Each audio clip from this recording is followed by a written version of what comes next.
Microscopy of diabetes. That is the title of this presentation.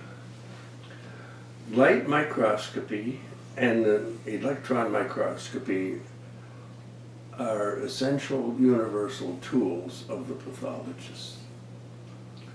They are essential tools for the clinical practice of medicine, of the living, and of even greater importance in that of the deceased.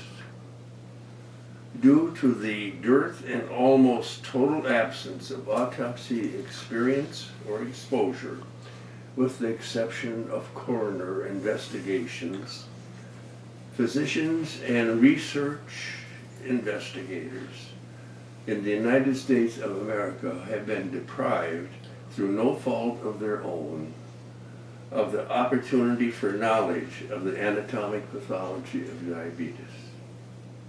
Magnetic resonance in imaging, MRIs, and other diagnostic modalities yet to be are not substitutes for the autopsy, which remains the pillar of medicine.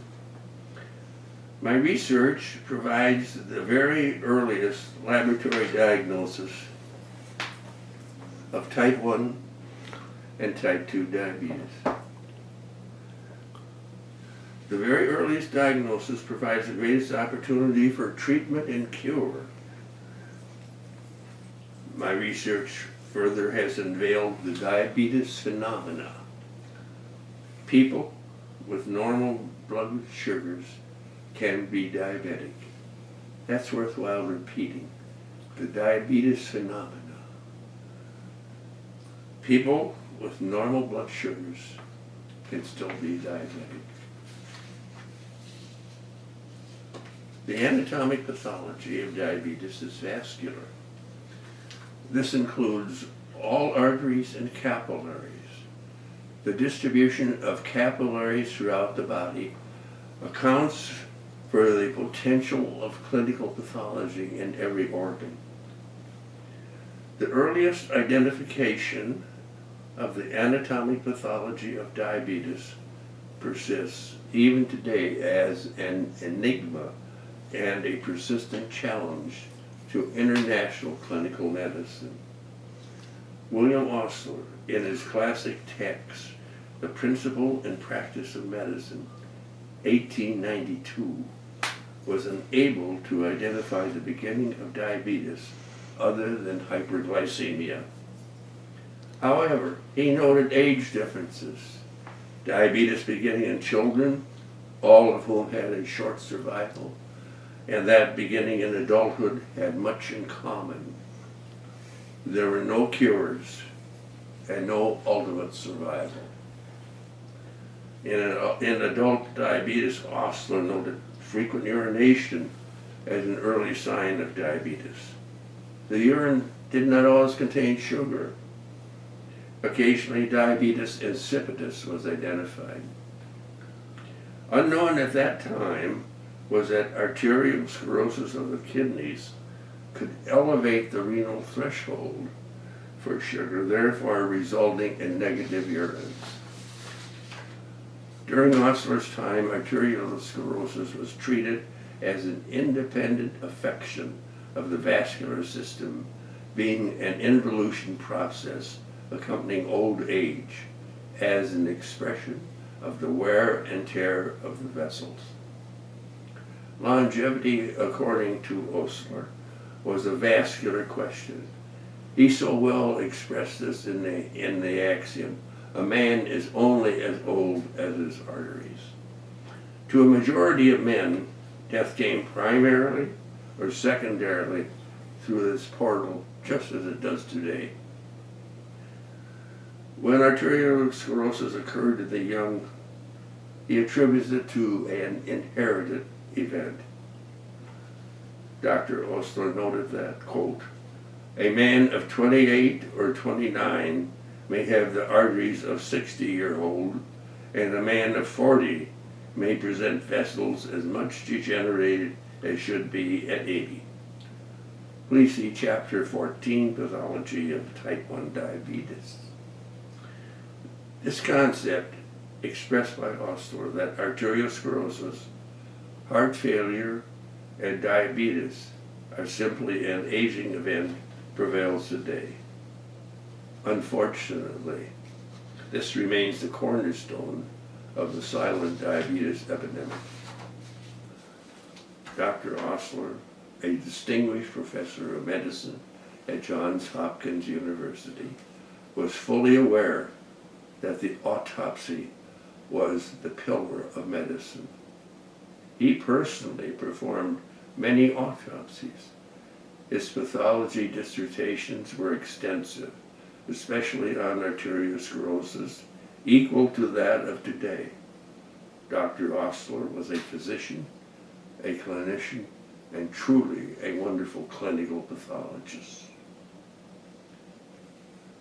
A light microscopy examination by Dr. Paul H. Kimmelstiel and Dr. Clifford Wilson, reported in 1936, revealed a lesion definitive for diabetes, intercapillary glomerular sclerosis of the kidney.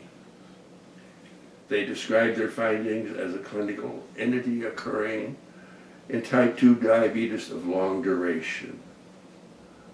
With the exception of the specific pathology of intercapillary glomerular sclerosis of the kidney, diabetes mellitus is not an autopsy diagnosis. This is due to failure of academia to acknowledge that atherosclerosis is the primary pathology of diabetes mellitus.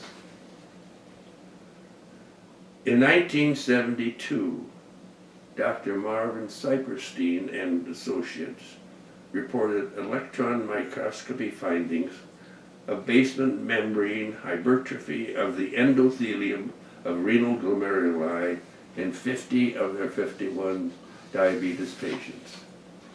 They had noted this histopathology finding of diabetes microangiopathy preceded the hypoglycemia of manifestations of diabetes by many months or years.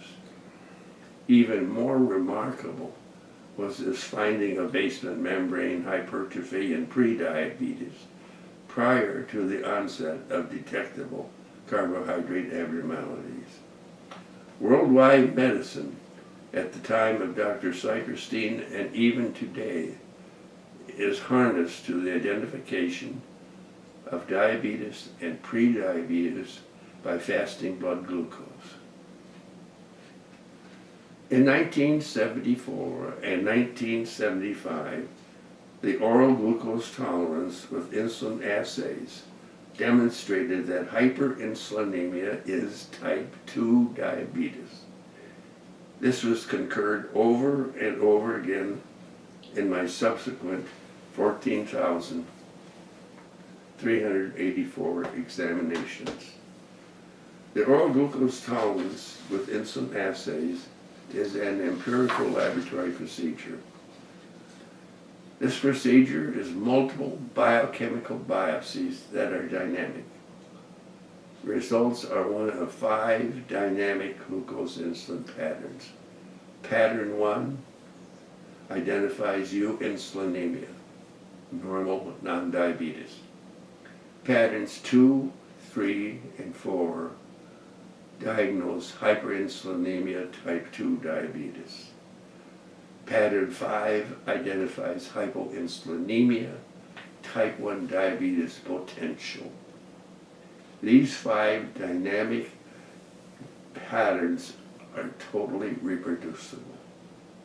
The 14,384 oral glucose tolerances with insulin assays with ages ranging from 3 to 91 plus years have substantiated the very earliest laboratory diagnosis of diabetes. Analytic analysis with deductive reasoning will affirm the very earliest laboratory diagnosis of diabetes. The very earliest laboratory diagnosis with treatment will abort the worldwide diabetes epidemic. Independently, light microscopy and electron microscopy. In addition, the oral glucose tolerance with insulin assays diagnose diabetes. Thank you very much.